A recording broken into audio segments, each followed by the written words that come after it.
ಮಕ್ಕಳಿಗೆ ಕೆಲವು ಅವಯವಗಳಿಗೆ ಕೆಲವು ಆಭರಣ ತೊಡಿಸುವುದು ಯಾಕೆ? ಹೆಣ್ಣು ಮಕ್ಕಳಿಗೆ ಮೂಗು ಸುರಿಯುವುದು ಯಾಕೆ? ಸೌಂದರ್ಯ.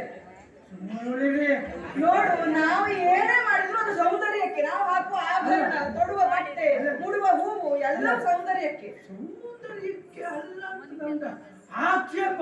ಮತ್ತೆಂತದ್ದು? ಆದ್ರೂ ಮೂಗು ಸುರಿಯುವುದು ಯಾಕೆ? ಯಾವ ಹೆಣ್ಣು ಮಕ್ಕಳಿಗೆ ಈಗ ಈ ಗೂಳಿ ಮೂಗು ಸುರಿಯುವುದು? ನಿಮಗೊಂದು ವಿಷಯ ಗೊತ್ತುಂಟಾ? ಗಂಡು ಮಕ್ಕಳಿಗೂ ಮೂಗು ಸುರಿಯುವ ಕ್ರಮ ಇತ್ತು. ಈಗೀಗ ನಿಮ್ಮಂತವ್ರು ಬಿಟ್ಟಿದ್ದೀರಿ ಬಿಟ್ರೆ ಅದು ಗಂಡು ಮಕ್ಕಳಿಗೂ ಇತ್ತು, ಹೆಣ್ಣು ಮಕ್ಕಳಿಗೆ ಮಾತ್ರ ಅಲ್ಲ. ಹೆಣ್ಣು ಮಕ್ಕಳಿಗೆ ಮೂಗು ಸುರಿಯುವುದಿಲ್ಲ. ಯಾಕೆಂದ್ರೆ ಮೂಗು ಚುಚ್ಚುವುದು ಬೇಡ, ಸುರಿಯುವುದು ಬೇಡ. ನಮಗೂ ಸುರಿಯುವುದು, ಉಳಿದವರಿಗೆ ಚುಚ್ಚುವುದಾ? ಯಾಕೆ ಕೇಳು? ಯಾಕೆ? ಆ ಹೆಣ್ಣು ಮಕ್ಕಳಿಗೆ ಮೂಗಿನ ತುದಿಗೂ ಕೋಪ ಬರಬಾರದು ಅನ್ನುವ ಕಾರಣಕ್ಕಾಗಿ ಹೆಣ್ಣು ಮಕ್ಕಳಿಗೆ ಮೂಗು ಸುರಿಯುವುದು. ಹೆಣ್ಣು ಮಕ್ಕಳಿಗೆ ಕಿವಿ ಸುರಿಯುವುದು ಯಾಕೆ? ಯಾಕೆ ಕಿವಿ ಕೇಳಬಾರ್ದು? ಅಲ್ಲಪ್ಪ, ಆದಷ್ಟು ಆಚೀಚೆ ಬದಿಯ ಸುದ್ದಿ ಕೇಳಬಾರ್ದು. ಕಿವಿ ಮಾಡ್ಕೊಂಡಿದ್ಯಾ?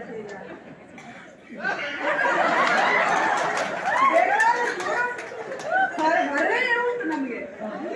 ಯಾಕೆ ಅಂತ ಕೇಳಿದ್ದು, ನಮಗೆ ಕೊಡುವಂತ ಕೇಳಿಲ್ಲ. ಅಂಟಿಸ್ಕೊಂಡು ಬಂದಿದ್ದು ಯಾಕೆ ಇಷ್ಟು ಮಾಡಿದ್ವಲ್ಲ ನಾವು ಇಷ್ಟು ಅಷ್ಟು ನನಗಂತೂ ಗೊತ್ತಾಗ ವಿಷಯ ಮುಂದುವರ್ಸ್ತೀವಿ.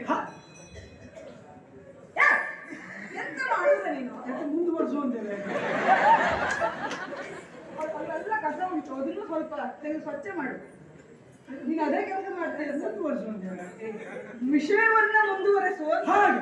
ಹಾಗೆ ಹೆಣ್ಣು ಮಕ್ಕಳಿಗೆ ಬಳೆ ಹಾಕುವುದು ಯಾಕೆ? ಯಾವ ಗಂಡಸನ ಮುಂದು ಹೆಣ್ಣು ಮಕ್ಕಳ ಕೈ ಎತ್ತಬಾರದು. ಬಳೆಯ ಭಾರಕ್ಕಾದರೂ ಕೈ ಕೆಳಗಿಳಿಯೇ. ಸ್ವಲ್ಪ ನಿನ್ನ ತೋಳನ್ನು ಹಿಂದೆ ಸರಿಸು. ಅಲ್ಲಿ ನನಗೆ ಬಿಚ್ಕೊಡೋದು ಬೇಡ. ಅಲ್ಲ, ಇದು ಬಳೆಯಲ್ಲ. ಮತ್ತೆ ಇದು ಬಳೆಯಲ್ಲ, ಇದೆಂತ ಗೊತ್ತಿಲ್ಲ ನಿಮಗೆ. ಇದು ಯಾರು ನಮ್ಮ ಹೊಡಿಲಿಕ್ಕೆ ಬಂದ್ರೆ ಅವ್ರ ತನ್ನ ಗುರು ಹೆಣ್ಣು ಮಕ್ಕಳು ಹಾಕೊಂಡ್ರೆ ಬೇಡ, ನೀವು ಹಾಕೊಂಡ್ರೆ ಹಾಗೆ ಇರ್ಲಿ. ಹಾಗಂತ ಯಾವ ಹೆಣ್ಣು ಮಕ್ಕಳಿಗೂ ಕಾಲುಂಗ್ರ ಹಾಕುದು ಯಾಕೆ? ಯಾಕೆ? ಮದುವೆ ಆದ್ಮೇಲೆ ಓಡ್ ಹೋಗ್ಬಾರ್ದು. ನಿನ್ನ ಕಡೆ ಕಾಲುಂಗರ ಹಾಕೊಂಡು ಹೆಣ್ಣು ಮಕ್ಕಳು ಓಡೇ ಹೋಗ್ಲಿಲ್ಲ ಅಂತ.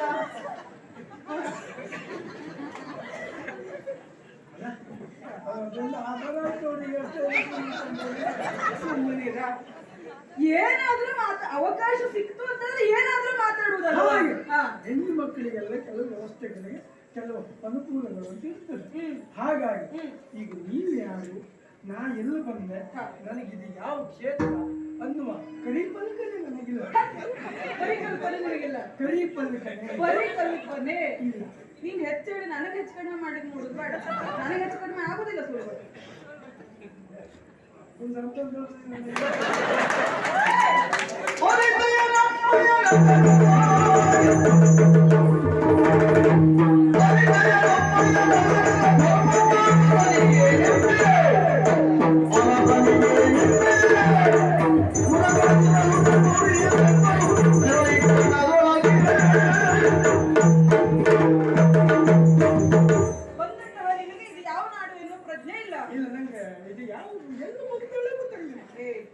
ಪ್ರಾಗ್ಜ್ಯೋತಿಷಾಪುರ ಅಂತ ಇದೆ.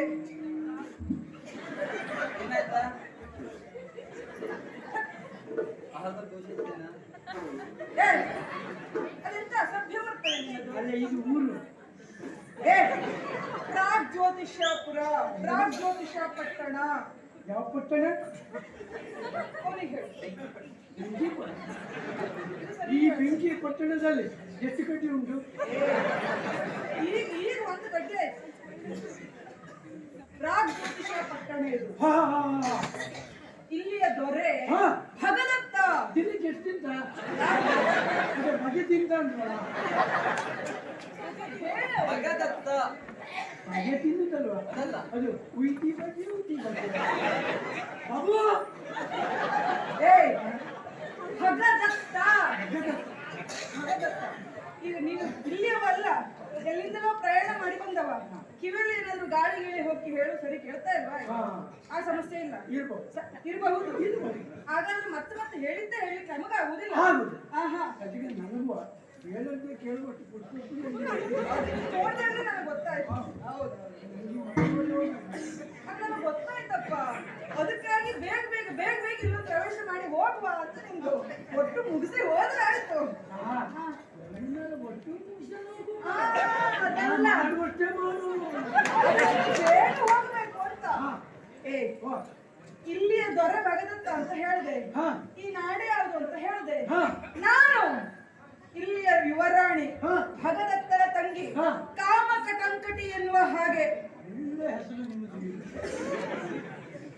ಯಾವತ್ತು ಹಾಗೆ ಏನು ಹೆಸರು ಇಟ್ಟರೆ ಆ ಹೆಸರು ಅನುಕೂಲ ಆಗುತ್ತೆ. ಯಾವುದಕ್ಕೆ? ಒಂದ್ಸತಿ ಕಟ್ಕಟ್ಟು ಹಾಗಲ್ವಾ?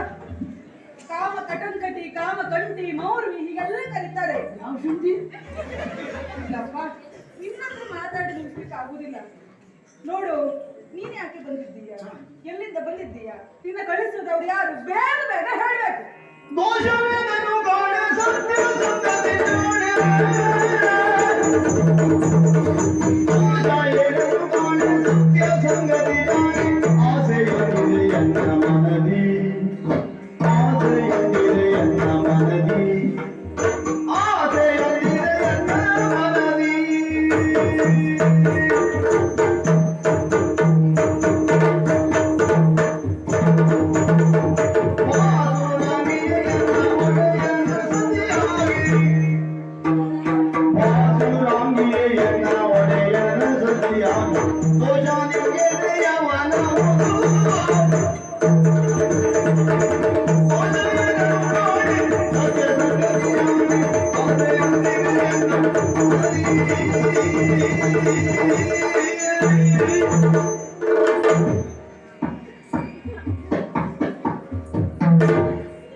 ಇದು ನಿಜವಾಗಿ ಇಲ್ಲಿ ಬಂದ ಮೇಲೆ ಈ ನಾಡನ್ನು ನೋಡಿದ ಮೇಲೆ ನನಗೆ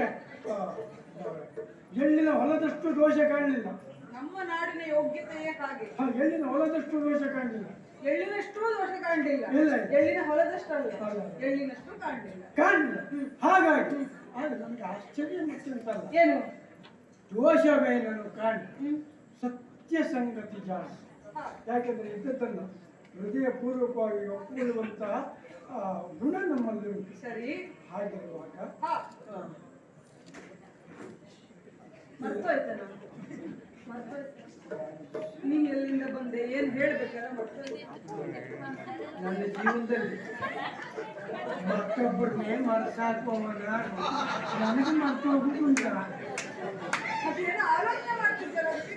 ಅಲ್ಲ, ನಾನು ನೇರವಾಗಿ ಬಂದದ್ದು ಇಲ್ಲಿ ನೋಡಿದಾಗ ಈ ಕೆಲವೊಂದು ಸಂಬಂಧವನ್ನು ಬೆಸೆಯುವಾಗ ಗುಣಧರ್ಮವನ್ನು ನೋಡಬೇಕು, ಬಣ್ಣವನ್ನು ನೋಡಬಾರ್ದು.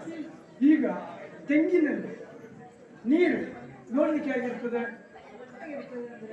ಒಂದೇ ಬಣ್ಣ, ಹಾಗಿದ್ರೆ ಒಂದಕ್ಕೊಂದು ಸೇರ್ತದ? ಇಲ್ಲ. ಹಾಲು ನೀರು ಬಣ್ಣ ಸೇರುವುದಿಲ್ಲ, ಹೌದಾ? ಹಾಗೆ ನಾಡಿನಲ್ಲಿ ಧರ್ಮವನ್ನು ರಕ್ಷಣೆ ಮಾಡುವುದಕ್ಕಾಗಿ ಧರ್ಮವೇ ಆವಿರ್ಭಾವಗೊಂಡಂತ ಇರುವಂತವರು ನಮ್ಮಳೆ ಕಲಿಘಟೋತ್ಕಟ ಅವರಿದ್ದಾರೆ. ಇಲ್ಲಿ ನೋಡಿದ್ರೆ ಧರ್ಮವೇ ಆವಿರ್ಭಾವಗೊಂಡಿದೆಯೋ ಅನ್ನುವಂತ ಹೌದು. ಹಾಗಾಗಿ ನಮ್ಮ ಒಡೆಯನಿಗೆ, ನಮ್ಮ ಒಡೆಯನಿಗೆ ನೀವು ಸತಿಯಾಗಿ ಬಂದ್ರೆ ಅದನ್ನಂಗ ಹಾಕಿದ್ದನು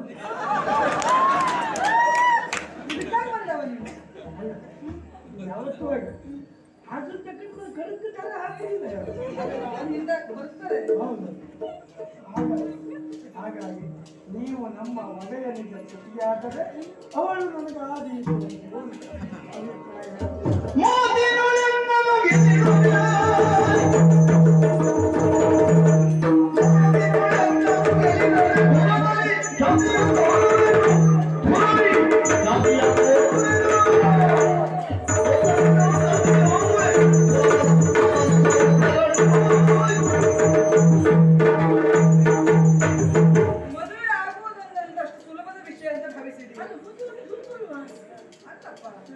ಸುಲಭ ಅಲ್ಲ. ನಿನ್ನ ಪ್ರಕಾರದಲ್ಲಿ ಹೇಗೆ ಸುಲಭ? ಗಂಡು ಹೆಣ್ಣು ಒಪ್ಪಿದ್ರೆ ಆಯ್ತು, ಮದುವೆ ಆಗ್ತದೆ ಅಂತಲ್ಲ. ಎಲ್ಲರಿಗೂ ಹಾಗೆ ಆಗುದಿಲ್ಲ. ನಮಗೆ ಹೇಗೆ ಅಂತ ಹೇಳ್ತೇನೆ ಕೇಳು. ಯಾವತ್ತ ವಾದದಲ್ಲಿ ನನ್ನನ್ನ ಸೋಲಿಸ್ತಾನು, ಸೋಲಿಸ್ಬೇಕು ಅವ. ಗೊಬ್ಬರ ಹೊಡ್ತಿದ್ದೇವೆ ಹಾಗೆ. ಅವನ ಗೊಬ್ಬರ ಹೊಡ್ತಿದ್ದವ್ರು ಮಾತ್ರ ಅಲ್ಲ, ಅಲ್ಲೇ ಪಕ್ಕದಲ್ಲಿ ಒಬ್ಬ ನೆಲರಾಗಿತ್ತಾ ಇದ್ದಾನೆ, ಮತ್ತೊಬ್ಬ ಗಿಡಗಳಿಗೆ ನೀರು ಹಾಕ್ತಾ ಇದ್ದಾನೆ. ಸುಮಾರು ಜನ ಇದ್ದಾರೆ, ಯಾರ್ಯಾರೋ ಅಲ್ಲ, ಹೀಗೆ ಮದುವೆ ಆಗ್ತೇನೆ ಅಂತ ಹೇಳ್ಕೊಂಡು ಬಂದವ್ರೆ. ರಾಜಕುಮಾರರು ಅವರಲ್ಲ. ನಿಮ್ಮ ದೊಡ್ಡ ದೊಡ್ಡ ಕೆಲಸಕ್ಕೂ ಅಲ್ಲಲ್ಲ, ಸಣ್ಣ ಕೆಲಸಕ್ಕೂ ದೊಡ್ಡ ದೊಡ್ಡ ಹೌದು. ಹಾಗೆ ನಮ್ಮ ವ್ಯವಸ್ಥೆ ಹಾಗೆ. ಯಾಕೆ ಅವರೆಲ್ಲ ಕೆಲಸ ಮಾಡ್ತಾ ಇದ್ದಾರೆ ಕೇಳಿ. ಮಕ್ಕಳು ಹಣ ತಿಂಡಿ ಬಂದಿದೆ ಅಲ್ಲಲ್ವಾ? ಯಾಕೆ ಕೇಳುದು? ಯಾರು? ದೊಡ್ಡ ದೊಡ್ಡ ಕೆಲಸಕ್ಕೆ ಹಾಗಲ್ಲ, ಅವರೆಲ್ಲ ಯಾಕೆ ಈ ಕೆಲಸ ಮಾಡ್ತಾ ಇದ್ದಾರೆ? ಯಾಕೆ? ಅವರೆಲ್ಲರೂ ಮದುವೆಯ ಆಸೆಯನ್ನ ಹೊತ್ತು ಇಲ್ಲಿಯವರೆಗಾಗಿ ಬಂದಂತಹ ರಾಜಕುಮಾರರು. ಆದ್ರೆ ವಾದದಲ್ಲಿಯೂ ನನ್ನನ್ನು ಅವರಿಗೆ ಸೋಲಿಸ್ಲಿಕ್ಕೆ ಆಗಲಿಲ್ಲ. ಅಂದ್ರೆ ನಿಮ್ಮನ್ನ ಮದುವೆ ಆಗಬೇಕು ಅಂದ್ರೆ ಒಂದು ನಿಬಂಧನೆ ಯಾವುದು? ವಾದದಲ್ಲಿ ನನ್ನನ್ನು ಗೆಲ್ಲಬೇಕು ಅಂದ್ರೆ ನನ್ನನ್ನು ಸೋಲಿಸಬೇಕು. ಒಂದು ಮಾತ್ರ ಅಲ್ಲ, ಯುದ್ಧದಲ್ಲಿ, ಕಾಳಗದಲ್ಲಿ, ಅದರಲ್ಲಿಯೂ ನನ್ನನ್ನು ಸೋಲಿಸಬೇಕು. ಅಂತವರನ್ನ ನಾನು ಮದುವೆ ಆಗ್ತೇನೆ. ಇದು ನನ್ನ ನಿಬಂಧನೆ. ಇರೋ ಸೋತವರವರಲ್ಲ. ವಾದದಲ್ಲಿ, ಯುದ್ಧದಲ್ಲಿ ನಿಮ್ಮನ್ನ ನನ್ನನ್ನು ಸೋಲಿಸಿದವರನ್ನ ನಾನು ಮದುವೆ ಆಗ್ತೇನೆ. ಇದನ್ನು ನಿನ್ನ ಒಡೆಯನ ಹತ್ರ ಹೋಗಿ ಹೇಳು. ನಮ್ಮ ಒಡೆಯನ್ನು ಕಡಿಮೆ ಅಂತ ತಿಳ್ಕೊಳ್ಳಿ. ಹೆಚ್ಚು ಏನು ಅಂತ ಬೇಡವಾ? ನಾಳೆ ಅವ ವಿದ್ಯಾಧರಮ, ವಿದ್ಯಾಸಂಪನ್ನ. ನಿಜವಾಗಿ ಅವರೆಲ್ಲ ನಮ್ಮ ಯಜಮಾನರು ಹೇಳ್ಕೊಳ್ಳಿಕ್ಕೆ ನಮ್ಗೆ ಸಂತೋಷ ಆಗುತ್ತೆ. ಏನು ಅವರು ಗುಟ್ಟು ಗಾಂಭೀರ್ಯ, ಇತ್ತೀಚೆಗೆ ಅವರು ಜಾಪು ಈಗೀಗ ಅಂದ್ಯಲ್ಲ, ಅಲ್ಲ ಮೊದಲಿಂದಲೂ ಇತ್ತು, ಈಗ ಹೆಚ್ಚಾಯ್ತು.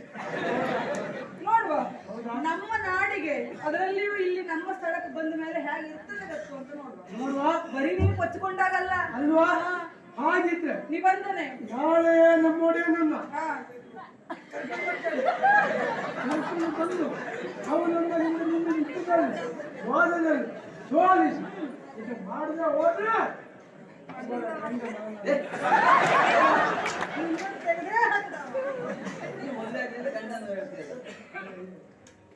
ಅಭ್ಯಾಸ ಉಂಟಾ? ಪ್ರಮಾಣ ಅದಷ್ಟು ಮಾಡ್ತೇನೆ, ಮಾಡಿ ತೋರಿಸ್ತೇನೆ. ಇಲ್ಲಿ ಹೇಳುವುದಲ್ಲ, ಬೇರೆ ಹೋಗ ಮಾತಾಡೋಣ.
ಹಿಂದೊಂದು ಸಂದರ್ಭ ರಕ್ಕಸರ ಬದುಕು ಎನ್ನುವುದು ಎಲ್ಲೆಲ್ಲಿಯೋ ಸಾಗಿಸಬೇಕಾದ ಅನಿವಾರ್ಯತೆ ಒದಗಿ ಹೋಗಿತ್ತು. ಅದಕ್ಕೆ ಕಾರಣ ರಕ್ಕಸರ ಕುರಿತಾಗಿ ಜನರು ತಳೆದಿರುವಂತಹ ಕೆಟ್ಟ ಅಭಿಪ್ರಾಯ, ಅದನ್ನು ಹೋಗಲಾಡಿಸಬೇಕು ಎಂಬ ಉದ್ದೇಶದಿಂದಲೇ ನಮ್ಮವರೆಲ್ಲರೂ ಸದ್ಧರ್ಮಿಗಳಾಗಿರಬೇಕು ಎನ್ನುವುದಾಗಿ ಘೋಷವಾಕ್ಯವನ್ನು ಹೇಳುವುದರ ಜೊತೆಗೆ ಅದೇ ಕಟ್ಟಪ್ಪಣೆಯನ್ನು ಮಾಡಿದವನು ನಾನು. ವಿಷಯ ಸಂಗ್ರಹಣೆಗಾಗಿ ನಮ್ಮವನೇ ಆದಂತ ಸುಮುಖನನ್ನ ಕಳುಹಿಕೊಟ್ಟಿದ್ದೆ. ಎಲ್ಲ ಹೋದ್ಬೇಕು.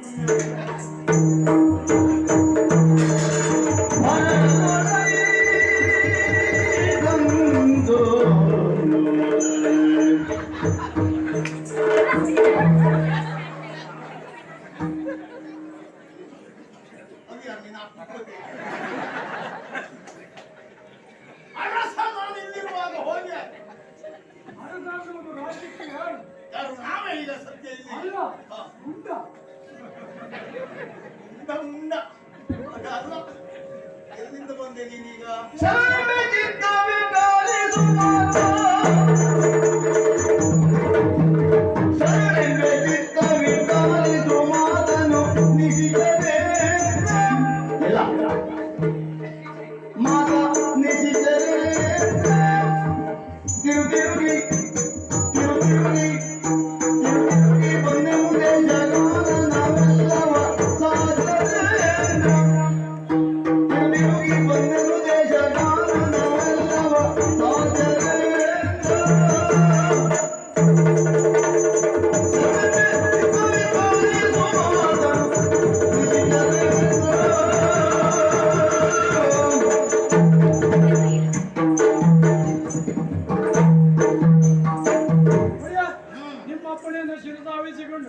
ಮರ ಕಾಡು ನಾಡು ಮೇಡು ಎಲ್ಲ ಕಡೆಯಲ್ಲೂ ಸಂಚಾರ ಮಾಡಿದೆ. ಜಾನವರೆಲ್ಲ ಹೇಗಿದ್ದಾರೆ ಎನ್ನುವುದಕ್ಕಾಗಿ ಅದನ್ನು ನೋಡುವುದಕ್ಕಾಗಿ ಹೊರಟವು ನಾನು. ಹಾಗೆ ಸಂಚಾರ ಮಾಡಿದೆ. ಹೋಗಿ ಹಾಗೆ ಬಂದ್ಯಾ? ಪಾಠ ತುಂಬ ಇತ್ತು. ಸುಮ್ಮನೆ ಇಲ್ಲ, ನೀನು ಹೊಟ್ಟೆ ತುಂಬಿಸಿಕೊಳ್ಳುವುದಕ್ಕಾಗಿ ಕಳುಹಿಕೊಟ್ಟದ್ದಲ್ಲ. ನಮ್ಮವರೆಲ್ಲ ಹೇಗಿದ್ದಾರೆ ಎನ್ನುವ ವಿಷಯ ಸಂಗ್ರಹಿಸಿ ವರದಿ ಹೇಳಬೇಕು ಅಂತ ಹೇಳಿದ್ದೇನೆ. ಅದನ್ನು ನೋಡಿದಾಗ ದಾನವರೆಲ್ಲ ಧರ್ಮದಿಂದಿದ್ದಾರೆ ಎನ್ನುವುದನ್ನು ಹೇಳುವುದಕ್ಕೆ ಹೊಟ್ಟೆ ತುಂಬ ಇತ್ತು. ನಾವೇನನ್ನು ಆಜ್ಞಾಪಿಸಿದ್ದೇವೋ ಏನನ್ನು ನಿರೀಕ್ಷೆ ಮಾಡಿದ್ದೇವೋ ನೋಡಿ, ರೋಮಾಂಚನ ಅದು ನಿನಗೆ ಅಂತಲ್ಲ, ಕೆಲವರಿಗೆ ಅದಲ್ಲ.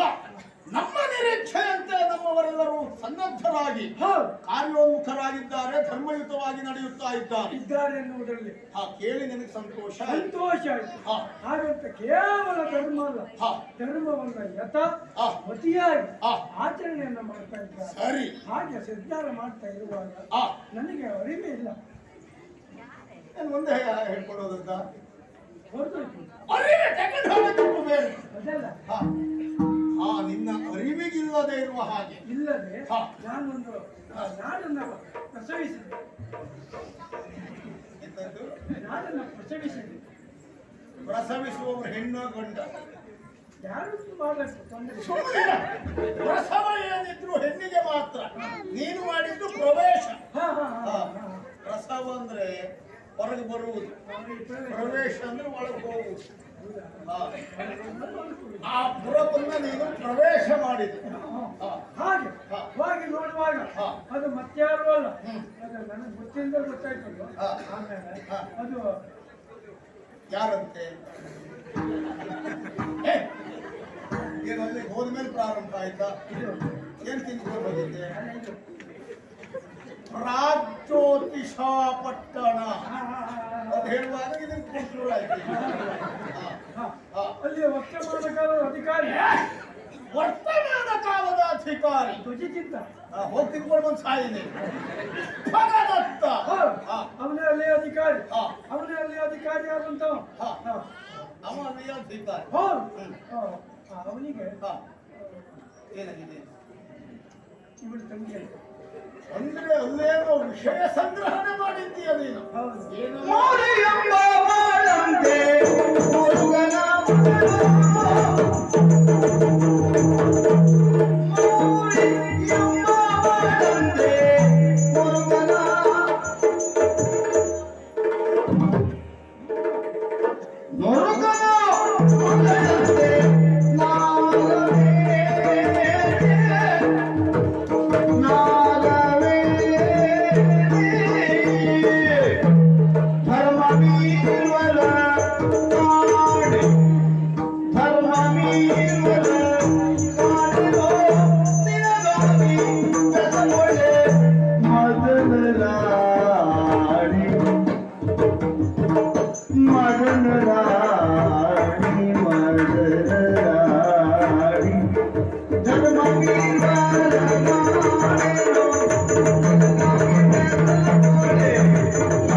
ವರ್ತಮಾನ ಕಾಲದ ದೊರೆ ಭಗದತ್ತ, ಅವನ ತಂಗಿ ಭಗದತ್ತನ ತಂಗಿ. ಯಾರಂತೆ? ಅವಳ ಹೆಸರೇನಂತೆ? ಮೂರ್ಖಾರ್ಥವನ್ನು ಯಾರ ಮಗಳಂತೆ? ಮೂರ್ಖಾರ್ಥವನ್ನು ಅದು ಹಿಂದೊಂದು ಸಂದರ್ಭದಲ್ಲಿ ನರಕಾಸುರ ಮೂರ್ಖಾಸುರ ಅಂತ ಮೂರ್ಖಾಸನವನ ಮಗಳಲ್ಲ, ಮುರಾಸುರ ಸಂಜಾತೆ, ಮುರಕಾಸುರ ಅವನ ಮಗಳಂತೆ. ಹೌದು, ನಿಜವಾಗಿ ಹೇಳ್ತೇನೆ, ಅವಳನ್ನು ನೋಡಿದ್ರೆ ಅಡಿಯಿಂದ ಮುಡಿಯವರೆಗೆ ಅಂಬಳಿಯಂತೆ ಕೋಮಲವಾದ ಮೈಕಟ್ಟು, ತೊಂಡೆ ಹಣ್ಣಿನ ತುಟಿ, ದಾಳಿಂಬೆ ಬೀಜದಂತ ದಂತಪಂಕ್ತಿ, ಬೆದರುಗಳಿನ ಉಣ್ಣೆತ್ತಿರುವಂತ ನಯನಜ್ವಳಗಳು, ಕನ್ನಡಿ ಪಕೋಲ, ಕಪೋಲ, ಕನ್ನಡಿ ಕಪೋಲ, ಚೆಂಬು ಕಂಟಿನಿ, ಚಿಮ್ಮು ಕಟಿ, ಕಂಬು ಕಂಟಿನಿ, ಸಿಂಹ ಕಟ್ಟಿ, ಚೊಂಬು ಕಂಟಿನಿ ಅಲ್ಲ. ಸರಿ, ಈಗ ಸರಿ. ಹಾಗೆ ಅಂದವಳನ್ನು ನಿಜವಾಗಿ ಮದುವೆ ಆಗಬೇಕು ಅಂತ ಯೋಗ್ಯತಾವಂತನಿರಬೇಕು. ಹೊರತೋಪೆಯಾದಂತ ಹೆಣ್ಣು. ಆ ನಾಡನ್ನು ನೋಡಿದಾಗ ನನಗೆ ಆಶ್ಚರ್ಯ ಆಗೋದು ಮತ್ತೇನಲ್ಲ, ಏನು? ನೀವು ಹಾ. ಧರ್ಮ ರಕ್ಷಣೆಗಾಗಿ ಹಾ, ಹೋರಾಟ ಮಾಡ್ತಾ ಇದ್ದವರು. ಹೌದು. ಧರ್ಮವೇ ಆವಿರ್ಭಾವಗೊಂಡಿದೆಯೋ ಹಾ. ಅನ್ನುವಂತೆ ಇರುವುದು ಆ ನಾಡು. ಹ್ಮ್ ಹಾಗಾಗಿ ಹ್ಮ್ ನೀವು ಹ್ಮ್ ಅವಳನ್ನ ಮದುವೆ ಆದ್ರೆ ಹಾ. ನಮ್ಗೊಂದಾಗ್ತದಲ್ಲ. ಏ, ಇದು ದೊರೆತು ಬುದ್ಧಿ ಸಾಯುವುದೇ ಇಲ್ವಲ್ಲ. ಅಲ್ಲ, ನಾನು ಅವಳನ್ನು ಮದುವೆ ಆಗ ನಿನಗೆ ಆಗುವುದು ಹೇಗೆ? ಅವ್ರು ಪಕ್ಕಕ್ಕೆ ಹೋಗ್ಬೇಕು. ಇವಳನ್ನ ನಾನು ಮದುವೆ ಆದ್ರೆ ಹಾ. ಅವಳು ಹೇಗೂ ಬಂದೇ ಬರ್ತಾಳೆ. ಹಾ. ನಿನಗೊಂದು ಧರ್ಮಕ್ಕೆ ವ್ಯವಸ್ಥೆ ಆಯ್ತು. ಆಗ್ತದೆ. ಹಾ. ಹಾಗಾಗಿ ಕೇಳಬೇಕಿತ್ತು ಅವಳಲ್ಲಿ. ಅವಳಲ್ಲಿ ಕೇಳಿದೆ. ಹಾ. ಆದ್ರೆ ಅವಳಲ್ಲಿ ಹಾ. ನಾಡಿನಲ್ಲಿ ಧರ್ಮ ಉಂಟು, ಹಾ. ಗುಣ ಉಂಟು, ಹ್ಮ್. ರೂಪ ಉಂಟು, ಸರಿ. ಐಶ್ವರ್ಯ ಉಂಟು. ಸರಿ. ಆದರೆ ಹೆಣ್ಣಿಗೆ ಬೇಕಾದ ಹಾ. ಹೆಣ್ಣಸ್ತನ ಅವಳಲ್ಲಿಲ್ಲ.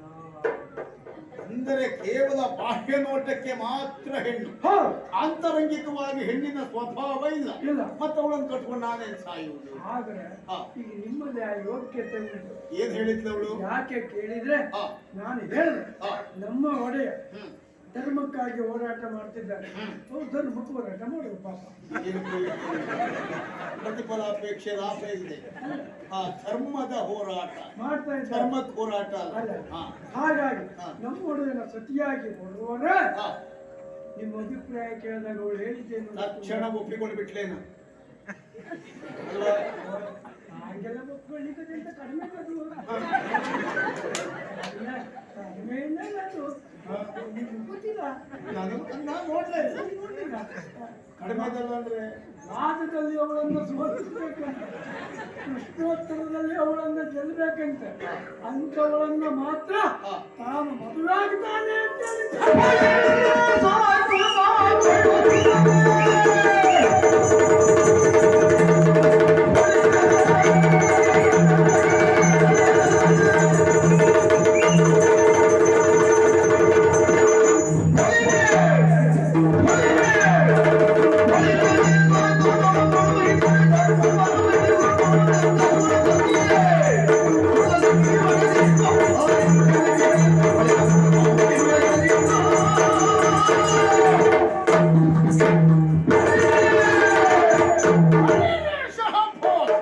ಮೆಚ್ಚಿದ್ದೇನೆ. ನಾನು ಒಪ್ಕೊಂಡಿದ್ದೇನೆ. ನೀನು ಒಪ್ಪಲೇಬೇಕು, ಒಪ್ಪತಕ್ಕದ್ದು. ಹಾ. ಅಲ್ಲದೆ ಇದ್ರೆ ಹಾ. ನಾನು ಕಳುಹಿಕೊಟ್ಟದ್ದು. ಹಾ. ನಮ್ಮ ರಕ್ಕಸರೆಲ್ಲರೂ ಹಾ.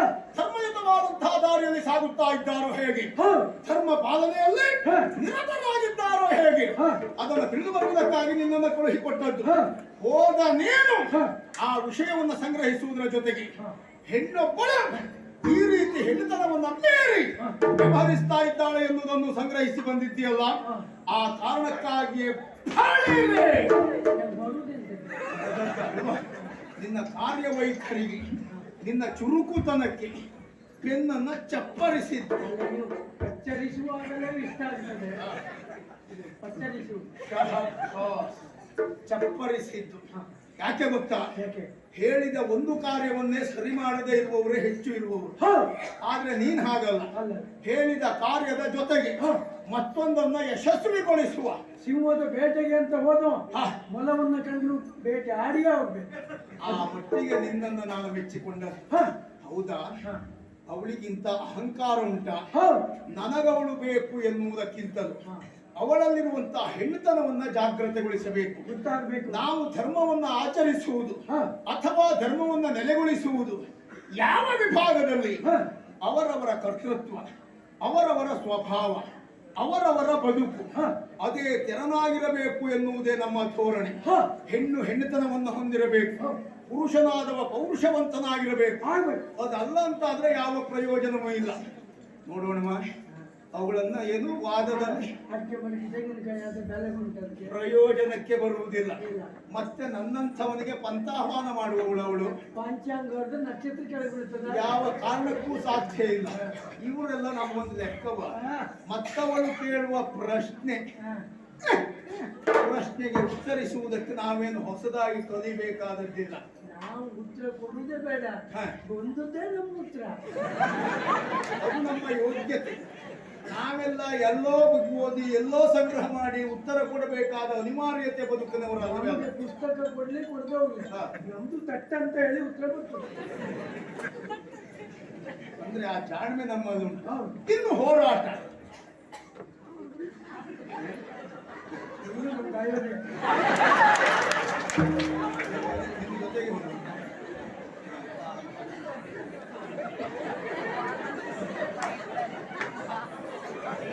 ಹಾಗಾದರೆ ಮೊದಲು ನಾವು ನೋಡಬೇಕಾದದ್ದು ಗೌಡನ್ನು.